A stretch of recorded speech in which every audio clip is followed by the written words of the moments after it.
Alright, I've been asked, how do you defend yourself against a shank attack?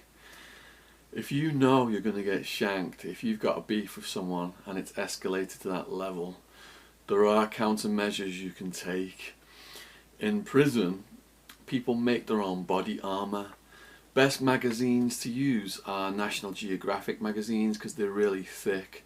And basically, you strap them around your torso area. You can get cling film, saran wrap from the kitchen, wrap that around your body, around the magazines, or actually use clothes to tie them in place. So if you are subject to a shank attack, those knives are going to get repelled by that body armour. The other thing is, if you know you're going to get shanked, you might want to tool up, which means get your own weapon. Either go in there with a shank yourself, or you've got to know where the shanks are buried. If there's like a rec field, there's an area somewhere like that, or where shanks are hidden, who has a shank, or possibly even make your own shank, which is the hardest thing to do, but we've already discussed that in this series.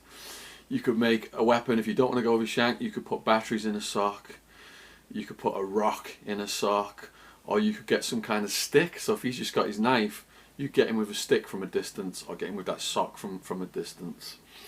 Not recommending anyone goes out and does this. This is just if you are in that situation.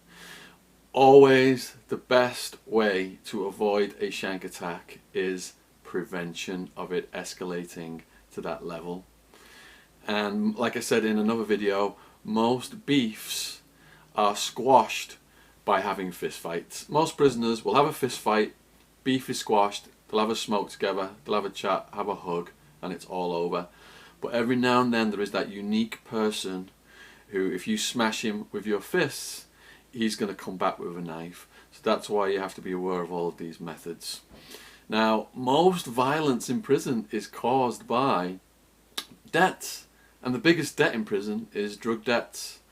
So shanks, drug debts, gangs all come together. So the advice is, don't get mixed up with the gangs, and don't be getting into debt, drug debts, gambling debts, whatever it is. It's the biggest cause of murder and violence in prison. So some people though get shanked and they don't even know that the shank attack is coming. In that kind of a situation, the best thing would be to learn some martial arts moves. Prison I was at, in the prison system in Arizona, a guy was sat down eating his dinner, and a guy stabbed him 3 times in the back before he even knew what was going on. He jumped up and chased the guy out of the building, and the guy who was sat opposite him reached over, grabbed his hamburger and said, I guess he's not going to be needing that right now, and ate it. I got in a situation with a guy who'd murdered 2 people in the prison system. I sat on a crate in the dining work area, and he said that was his seat. If I got off it, I was a punk, so I stayed on it.